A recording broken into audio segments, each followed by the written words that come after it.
너무너무 반갑습니다. 저는 안산시민교회를 섬기고 있는 이성관 목사입니다. 젊어서 깜짝 놀라셨죠? 예. 근데 제가 담임 목회한 지 벌써 7년 차가 되었습니다. 35살 때 작지 않은 교회 담임 목회를 시작해서 7년이 됐는데, 제가 저기 앞에 이제 김웅태 목사님 옆에 앉아서 제가 너무너무 존경하고 사랑하는 목사님이시고, 또 이따가 설교 중에 이야기를 나눌 수 있지만 소천하신 저희 아버지와 정말 뒤도 없는 그런 친구분이시기도 하고 동역자이시기도 했던 목사님 옆에 있는데, 9년 전 생각이 나더라고요.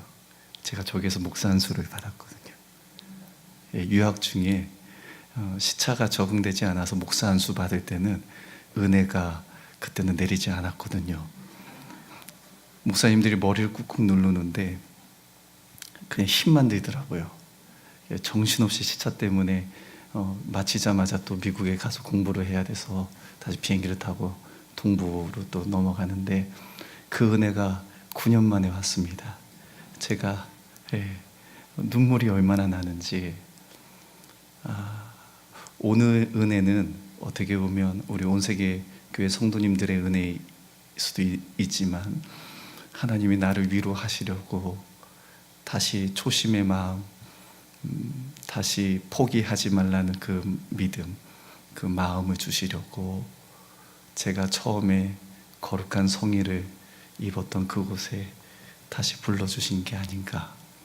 그래서 저희 마음이 지금 너무 따뜻합니다. 그리고 너무 은혜가 충만합니다. 사랑하는 우리 믿음의 동역자 여러분, 우리가 가진 것들 중에 절대로 내려놓을 수 없는 것들이 있습니다. 우리가 지닌 것들 중에 포기할 수 없는 것이 분명히 있습니다. 이 땅을 살아갈 때 그런 것들이 많이 있죠.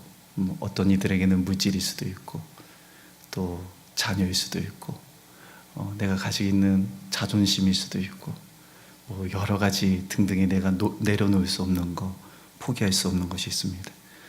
그러나 우리가 함께 고백할 수 있는 것은 또 믿음의 성도요 하나님의 사랑하는 자녀들로서 정말 우리가 포기할 수 없는 것이 무엇인가 하면 그것은 바로 믿음입니다. 믿음이에요. 우리에게 믿음은 삶의 근거이고 원동력이고, 믿음은 생명이고, 믿음은 우리의 전부이기 때문입니다. 믿음이 없이 사는 것은, 그렇게 하루하루 사는 것은 내 호흡은 있지만 살아도 정말 죽은 사람같이, 시체와 같이 살아갈 때가 많이 있습니다. 성경이 기록하기에도 믿음이 없이는 하나님을 기쁘시게 할 수 없다라고 우리에게 정확하게 말씀합니다. 그러나 우리가 그토록 중요하게 생각한 믿음을 잊을 때가 있죠. 기억하지 못할 때가 있습니다. 없어지는 것은 분명 아닙니다. 믿음이 사라지는 것도 아닌데, 때로는 말씀이 부족하고 기도가 부족할 때 보면 믿음이 없어지는 것 같아요. 그리고 내가 겪고 있는 환경의 문제가 더 크게 느껴지고 커 보일 때, 이 문제가 너무 커 보일 때는 내 믿음이 갇힌 듯이 어디 간지 없어 보일 때가 있습니다. 마치 그 믿음이 약해져서 사라진 것 같은 느낌이 들 때가 있습니다. 이것은 내 안에 흐르는, 때로는 하나님 앞에 거룩한 정체성, 의식, 생각, 감정을 이 환경이라는 굴레 안에 이렇게 넘어지게 할 때도 있고 굴복되어지게 할 때도 있습니다. 이것은 내 마음이 그런 게 아니라 어떻게 보면 사탄 마귀의 아주 고급 전략입니다. 고도의 전략입니다. 마귀는 우리가 하나님 앞에 믿음으로 반응하며 이 땅에 승리자로 사는 것을 원치 않습니다. 마귀는 날마다 우리의 환경을 커 보이게 만들어서 그 믿음이 사라진 것처럼 답답하고 힘겹게 만들어낼 때가 있죠.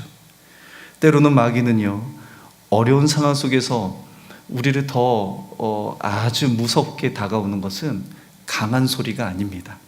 막 이렇게 강압적인 소리가 아니라 부드러운 소리로 속삭이며 들어올 때가 더 무섭습니다. 속삭이며 하는 얘기가 뭐예요? 포기하라는 겁니다. 됐다. 기도도 그 정도면 됐고, 이제 그 정도 노력했으면 됐다. 그만큼 했으면 됐다. 포기해라. 그런데 그게 너무나 설득력이 있는 겁니다. 맞는 얘기입니다. 때로는 옳은 얘기처럼 느껴질 때가 있는 것이죠. 그래서 우리는 위대한 믿음을 가지고 있음에도 불구하고 그게 흐려지게 되고 때로는 먼지가 가득 그 믿음 위에 덮어질 때가 있습니다. 그러나 오늘 뿐만 아니라 하나님의 말씀을 듣고 내 안에 살아계신 성령님께서 하시는 말씀은 그렇지 않죠. 이렇게 말씀하십니다. 결코 포기하지 말라. 의인은 믿음으로 살리라. 믿음에는 역사와 능력이 있다라고 말씀하십니다. 하나님을 기쁘시게 하는 것은 믿음밖에 없다고 말씀하시는 겁니다. 오늘 내 안에 삶의 문제가 너무 많이 있더라도 내 안에 외치시는 보혜사 성령님, 우리의 카운셀링, 우리를 도우시고 함께 해주시는 성령님께서 외치시는 것은 이겁니다. 그 믿음이 너희 안에 있고 그 믿음이 너희를 포기하지 않게 하겠다. 포기하지 말라라는 말씀으로 계속 우리에게 힘과 위로와 격려를 주시는 겁니다. 오늘 이 성령님의 음성이 우리 안에 들려지는 시간 되기를 축복합니다.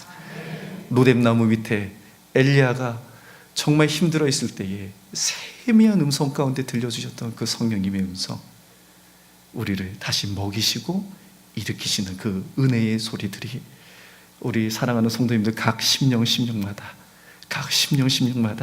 오늘 새롭게 일어나는 시간 되기를 주님으로 축복합니다. 오늘 본문 말씀도 포기하지 않는 믿음이 선명히 드러나 있습니다. 예수님께서 가버나움 지역에 들어가십니다. 그리고 한 집에 들어가 머물러 계시죠. 예수님께서 집에 계시다는 소문이 그 주변에 퍼져나갑니다. 그때 예수님의 소문은 그 당시에 병든 자들에게 신락 같은 벼랑 끝에서 만나는 구원의 소식이었고 기쁨의 소식이었고 희망의 소식이었습니다. 왜냐하면 지금까지 예수님을 만난 자들마다 치유가 일어나고 회복이 일어났기 때문이에요. 그런데 그 소문이 지역에 퍼져나가는 중에 한 사람에게도 그 소식이 들려옵니다. 그런데 문제는요, 그는 스스로 예수님께 나아갈 수 있는 방법이 없는 사람입니다. 극심한 병을 앓고 있는 사람이었어요. 그가 할 수 있는 것은 침대에 마냥 누워있는 것 외에는 할 수 있는 것이 없는 사람입니다. 그가 앓고 있는 병은 중풍병이었고 그 사람은 중풍병자였어요. 그러나 그의 아픔만큼이나 평소에 그의 인생을 안타깝게 불쌍히 여긴 주변에 네 사람이 있습니다. 성경 주석가들은 친구들이라고 이야기도 하는데 본문에서는 네 사람이라고 말씀하기 때문에 본문에 딱 정확하게 말씀해서 네 사람이라고 이야기했습니다. 아마 그들은 그 누워있는 그 중풍병자를 예수님께 이끌기를 원했던 것 같습니다. 정말 인도하기를 원했던 것 같아요. 많은 설교자들이 이걸 놓고 이렇게 얘기합니다. 우리도 그런 중풍병자를 이끄는 그렇게 좋은 네 사람이 되어야 한다. 그런데 저는 그렇게 그 말씀을 드리려는 게 아닙니다.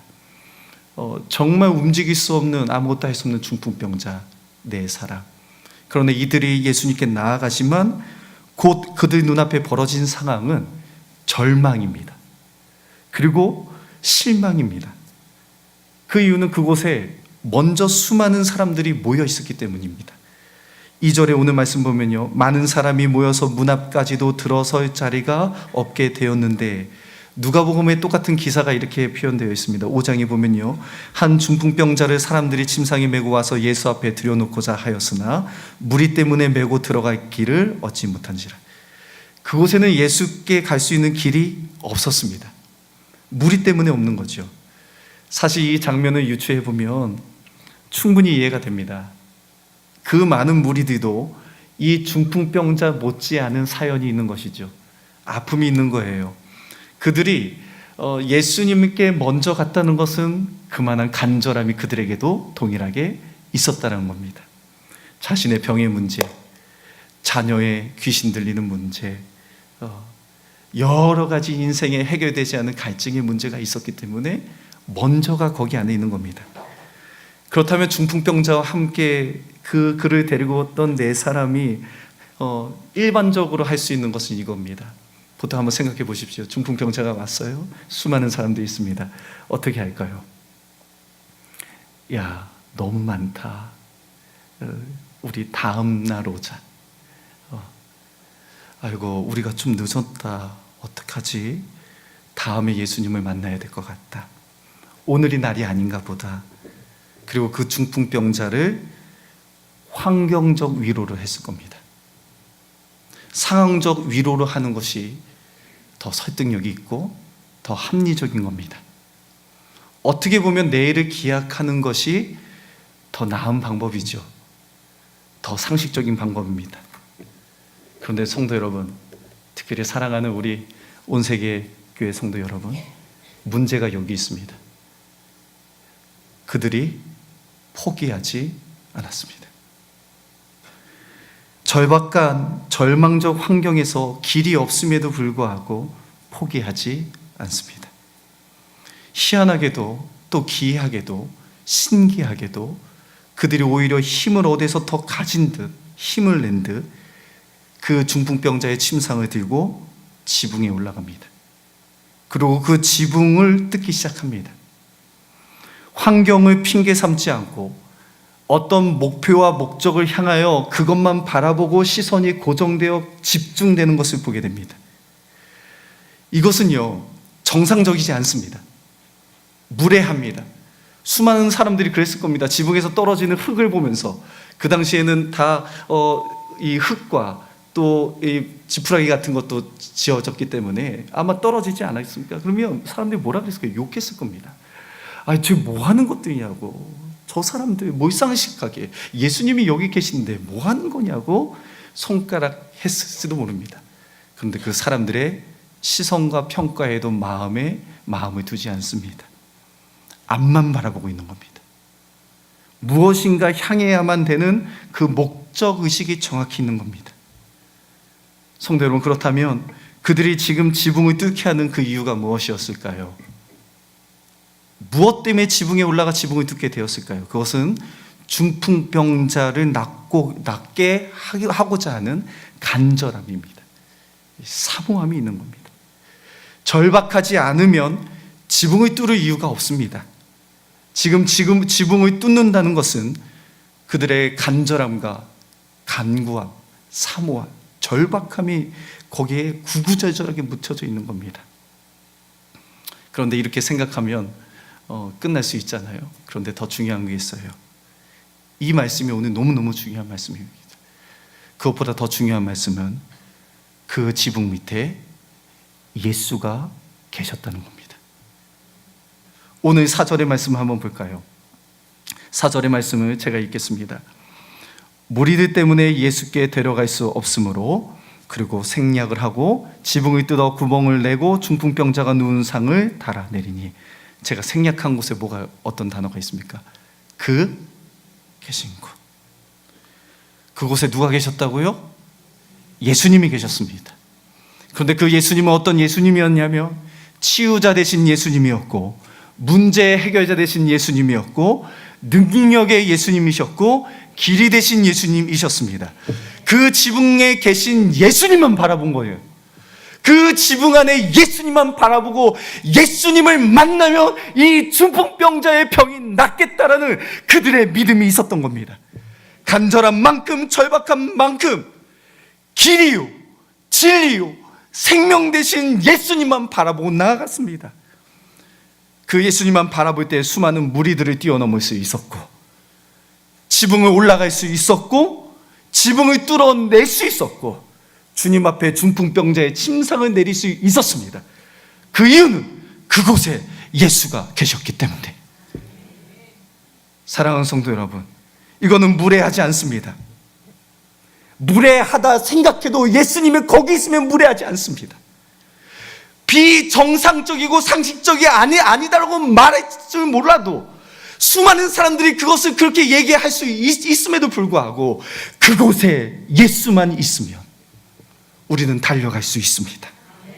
오늘 예수님께서 5절에 뭐라고 말씀하십니까? 예수께서 그들의 믿음을 보시고, 이 믿음은요, 그들의 모든 과정을 말합니다. 예수님을 향해 나아가고 무리가 많음에도 불구하고 그들이 지붕에 올라가 지붕을 뚫고 중풍병자에 누운 그 상을 내리는 이 모든 것을 뭐라고 말씀하신다고요? 믿음이라고 말씀하십니다. 어떤 믿음입니까? 포기하지 않는 믿음이에요. 어떤 믿음이에요? 멈출 수 없는 믿음입니다. 끝까지 주님께 향해 나아가는 믿음이에요. 이거 이렇게 말할 수 있습니다. 믿음은 포기하지 않습니다. 믿음은 멈출 수 없습니다. 믿음은 끝까지 주님께 향할 수 있습니다. 향해 나아갑니다. 그것이 믿음입니다. 이 믿음이 우리 안에 있는 줄을 주의 이름으로 믿으시기를 소망합니다. 우리 안에 이 믿음이 있습니다. 예수님께서 그들의 믿음을 보시고 중풍병자에게 또한 이렇게 말씀하시죠. 작은 자야, 내 죄사함을 받았느니라. 절망적 환경에서 포기하지 않는 것, 길이 없다고 포기하지 않는 것, 이거 중요합니다. 그런데 더 중요한 게 있어요.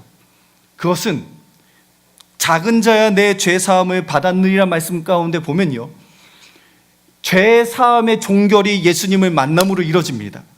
그러면 그 전에 죄가 있었다라는 거예요. 무슨 이야기냐면 내가 의로워서 예수님께 나가는 게 아닙니다. 내가 완전해서 예수님께 나아가는 게 아닙니다.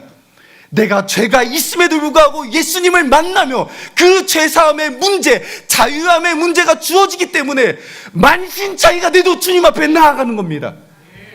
내가 6일 동안 삶이 온전해서 주님 앞에 엎드려 기도하는 게 아닙니다.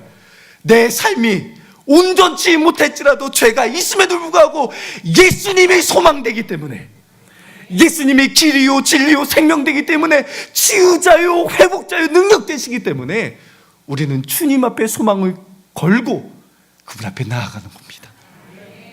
오늘 이 말씀이 그런 말씀입니다. 근본적인 죄사함에 받는 은혜를 받는 것, 아무도 할 수 없는, 해결할 수 없는 그 죄의 문제를 가지고 나아갑니다. 이것은 내면의 문제입니다. 무리 때문에 되어지는 것은 외부적 환경의 문제입니다. 환경적인 문제는 다 알 수 있습니다. 그러나 내면에 흐르는 갈증과 목마름의 문제는 아무도 알 수 없습니다. 그럴 때에 포기하면 인생은 방황하기 시작합니다. 12해 동안 혈류병을 앓은 여인처럼 많은 의사를 만남에도 불구하고 남은 것은 아무것도 없습니다. 고통이 더 심한 것밖에 없어요. 우리가 이걸 놓칠 때가 많이 있습니다. 한편으로는 오늘 이렇게 금요영성 집회 또 기도회 때 나온 여러분들이 정말 이 온세계교회의 영적인 핵심인 줄을 믿습니다. 이게 특별한 은혜인 거예요. 힘들잖아요.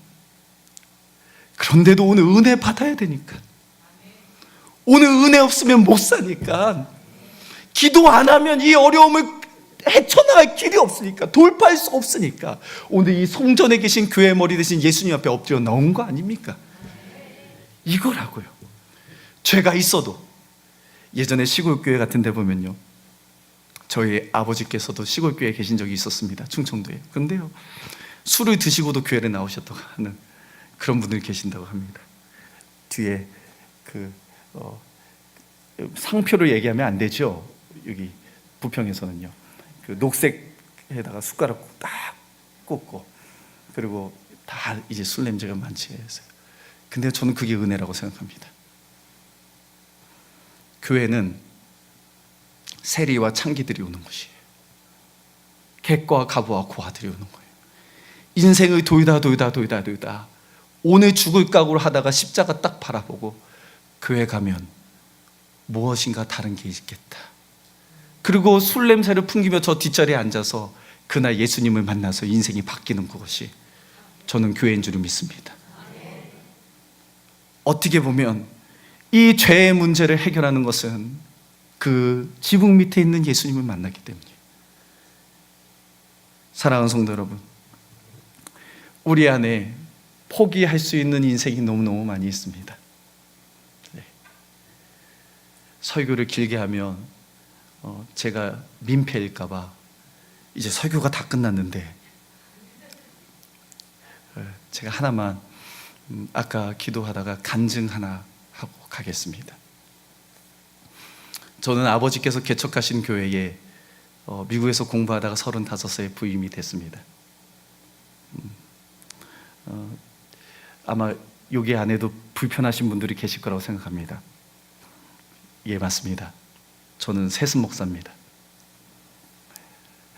당연한 커먼 센스예요. 저는 그거 두려워하지 않습니다. 그런데 세습 목사 나름대로의 어려움이 있었습니다.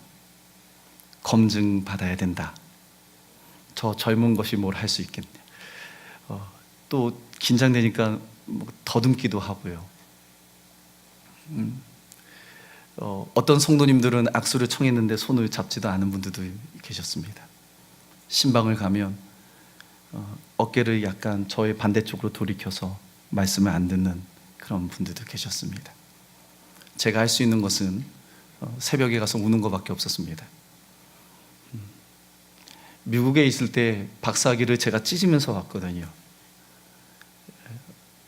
제 아내가 둘째가 8개월인가요? 그때 왔거든요. 제 아들이 이제 한참 영어를 잘 할 때쯤 왔거든요. 저는 어려운 선택이었습니다. 그러나 겉으로 보여지는 것은 그렇지 않더라고요. 여기에서는 제가 목사님 제 속 얘기를 다 해도 되겠습니까?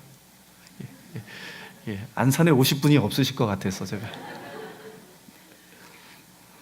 그리고 3년 동안 머리에 원형 탈모가 생길 정도로 하나님 앞에 새벽마다 울었습니다. 그 울음은 원망이었습니다. 불평이었습니다. 하나님, 오라고 해서 왔는데 아무도 그렇게 생각하지 않습니다. 하나님의 백성을 위로하고 정말 이 교회를 사랑할 수 있는 목사가 너밖에 없다고 해서 그렇게 섬기려 왔는데, 하나님, 저보다 뛰어난 목사들이 너무 많은데 하나님, 저는 능력이 없습니다. 하나님, 정말 무익합니다. 할 수 있는 게 없습니다. 그래서 새벽 기도가 끝나고 비행기 소리가 들으면 줄을 던져서라도 저거 다시 타고 미국에 가고 싶은 생각이 이만저만이 아니었습니다. 그러나 다시 또 시작했는데 저한테 결정적인 위기, 목회적 위기가, 또 개인적인 위기가 있었습니다.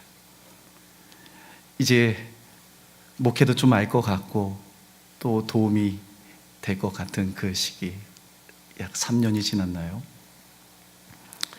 아버지께서 갑자기 소천하셨습니다.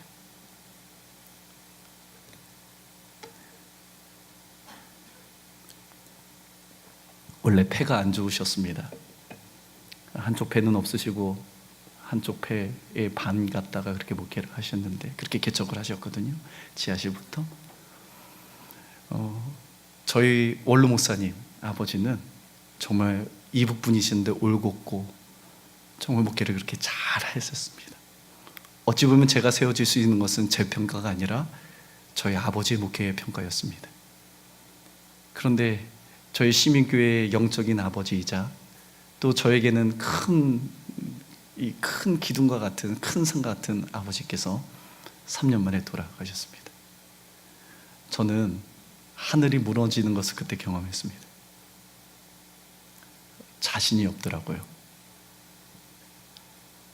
이런 표현이 맞나요? 포기하고 싶었습니다. 그런데 천국에 가신 아버지를 배울 수가 없겠더라고요.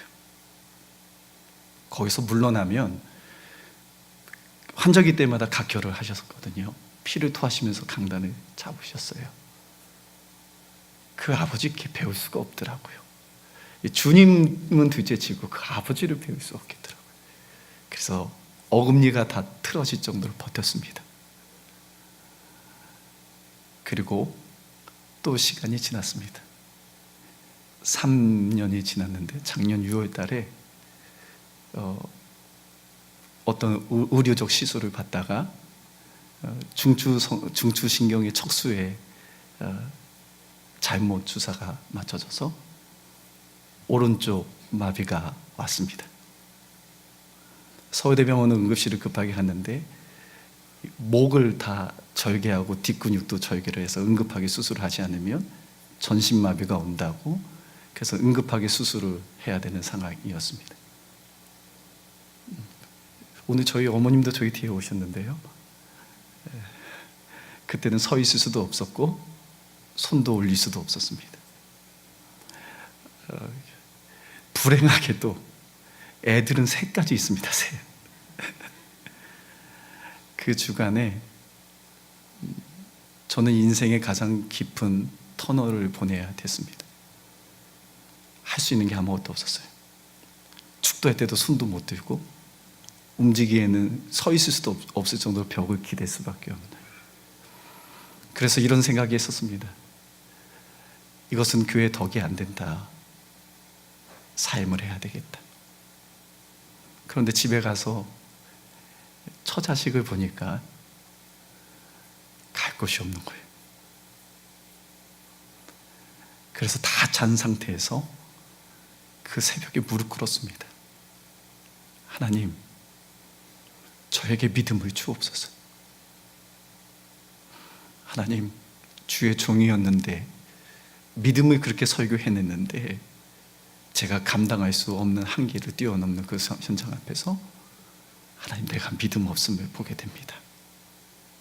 주님, 내게 살아있는 믿음을 주옵소서. 그리고 기도했습니다. 그런데 그 의료 시술을 하신 분이 제 장인어른이세요.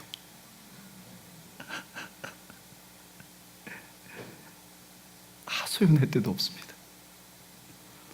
비빌 언덕도 없습니다. 아버지가 안 계시니까요. 의지할 곳이 없습니다. 제가 하나님 앞에 기도할 때 기도는 이렇게 했습니다. 하나님, 제가 비빌 언덕이 없습니다. 갈 곳이 없습니다. 몸 하나 제대로 움직이는 병신이 되었습니다. 하나님, 좀 불쌍히 여겨주옵소서. 주님 앞에 죽도록 충성했습니다. 많이 울었고 때로는 화장실 청소도 하고. 하나님, 그렇게 했는데 제 몸이 무엇입니까? 그렇게 제가 하나님 앞에 엎드려 기도했습니다. 근데 그 시간이 지나서 놀라운 일이 일어났습니다. 여전히 몸은 불편함이 있습니다. 그러나 그때 저는 제 안에 믿음이 있음을 발견하게 되었습니다. 사나 죽으나 주의 것이로다. 나의 다 된 것은 하나님의 은혜로다. 하나님, 이 광야에서, 모세의 위대한 광야에서 모세를 만드신 것처럼, 고통을 통해서 욥을 만드신 것처럼 하나님, 저에게 좋은 것 주시려고, 좋은 목사 되게 하시려고, 겸손하라고, 나는 죽고 예수만 살고 나는 쇠하고 예수만 흥하여야겠다고, 정말 하늘의 것만 바라보고 믿음으로 살아내라고 하나님 주신 줄을 믿습니다. 그 고백 후에 한 3주가 지났나요? 너무 아파서 서울대병원에 갔어요. 수술할 각오를 하고요, 또 사임할 각오를 하고요. 근데 의사가 그 말을 했습니다. 그때 수술 안 한 게 잘 된 겁니다. 그때 수술했으면 수술하다가 마비가 전체가 올 수 있었는데 지금 호전되는 거 보니까 계속 봅시다. 저는 그때 나오면서 하나님을 느꼈습니다. 하나님을 경험했습니다. 더 중요한 것은 지금 목회 잘 하고 있습니다. 그걸 통해서 성도님들이 더 많이 기도하고 이제는 혼연일체처럼 하나가 되었습니다. 저는 성도님들의 아픔을 이해하고 쩔뚝거리면 얼마나 아프실까.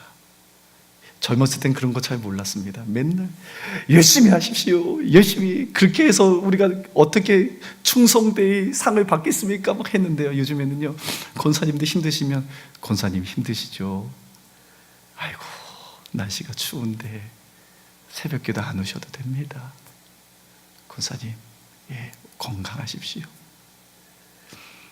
그들의 뒷모습이 보여지고 아픔이 보여져서 성도님들은 더 은혜 받고, 또 저도 성도님들께 너무 감사하고, 지금 보면 잃은 게 하나가 없습니다.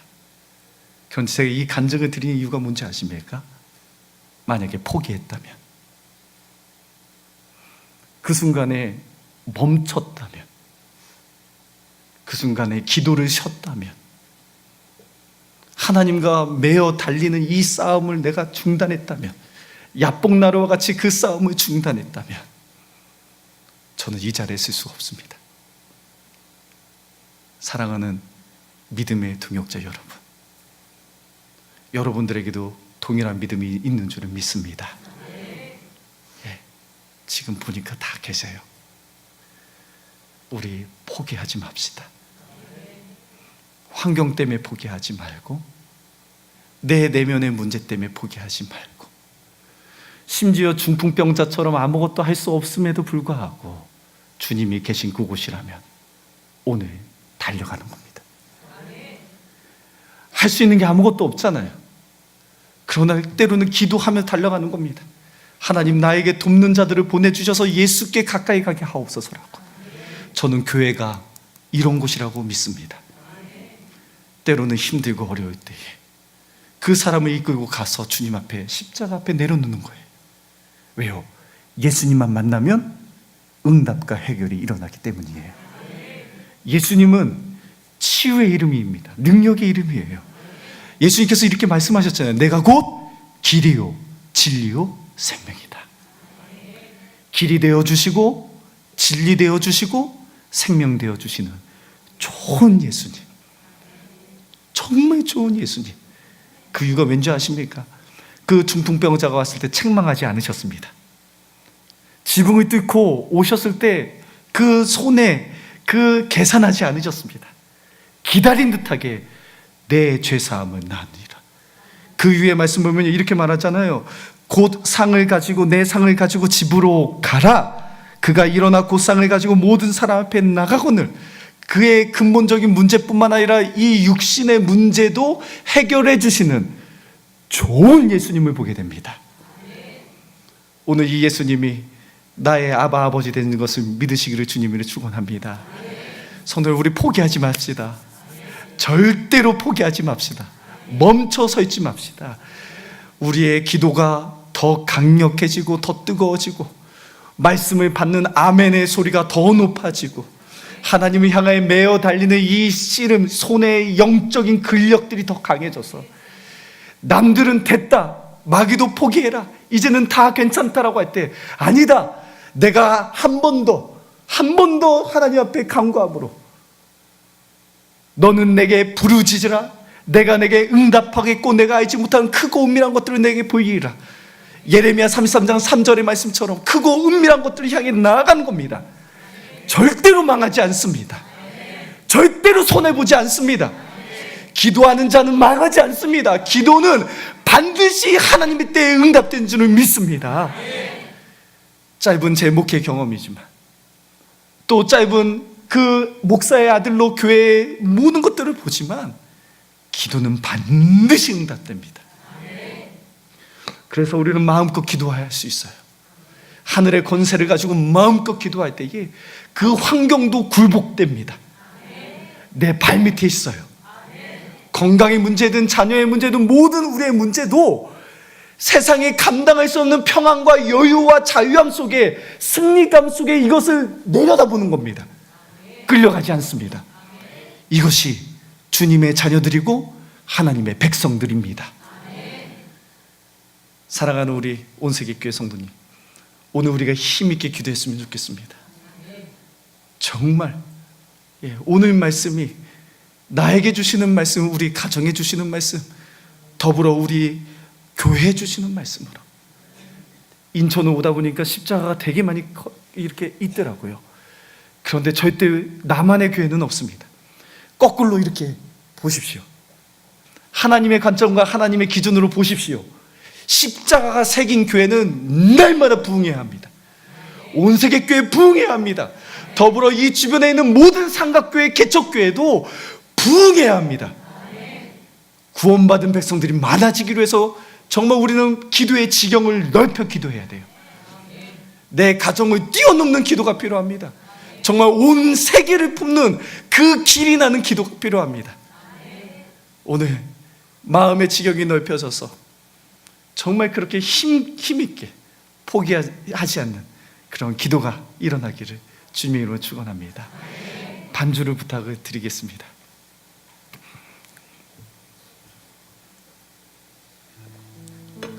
이 말씀은 하면서요, 이 중풍병자가 저였습니다. 어려우면요, 힘들면 중풍병자의 모습입니다. 압니다. 주님 앞에 엎드려야지, 붙잡아야지. 그런데 쉽지 않아요. 그런데 포기하지 않는 겁니다. 누워서라도 그 마음은 포기하지 않는 겁니다. 하나님, 제 마음 아시죠? 제 마음이라도 주님 곁에 갑니다. 하나님, 제 환경이 저를 다 채우고 힘들게 할지라도 때로는 내 입술에 하나님 앞에 이 소리가 나오지 않는 그 상황 앞에 있는 내 모습이라도 내 마음은 지붕에 올라갑니다.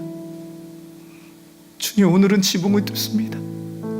사람들이 손가락질해도, 사람들이 그것을 막는 무리들의 방해가 있어도 오늘은 예수님의 십자가와 나만 서서 그 주님의 십자가 앞에 가까이 갑니다. 왜냐하면 주님은 길이요, 진리요, 생명이요. 그분을 만날 때 인생의 갈증이 해결되고, 목마름이 해결되고, 아픔이 해결되고, 내 안에 풍성한 은혜가 사마리아 여인처럼 주셨던 영원히 목마르지 않는 샘물이 내 배에서 흘러나오기 때문에 불을 꺼주셨으면 감사하겠습니다. 오늘 그 십자가 앞에 우리 나아갑시다. 오늘 예수님이 그곳에 계십니다. 환경을 뚫고 나아갑시다. 환경을 뛰어넘고 주님 앞에 나아갑시다. 주여, 내게 은혜를 주옵소서. 주님, 오늘 주님 만나기 위해서 내 손을 뻗습니다. 옷자락에 손을 대듯이 때로는 소극적이지만 그러나 사모하는 마음이 있기에 그 옷자락을 잡습니다. 주님, 내 문제를 주님 책임져 주옵소서. 중풍병자 같은 내 상황을 주님 책임져 주옵소서. 주님, 함께해 주옵소서 하고 이 시간 말씀을 붙잡고 우리 다 같이 한번 뜨겁게 주여 한번 부르고 기도했으면 좋겠습니다. 주여 부르겠습니다. 주여.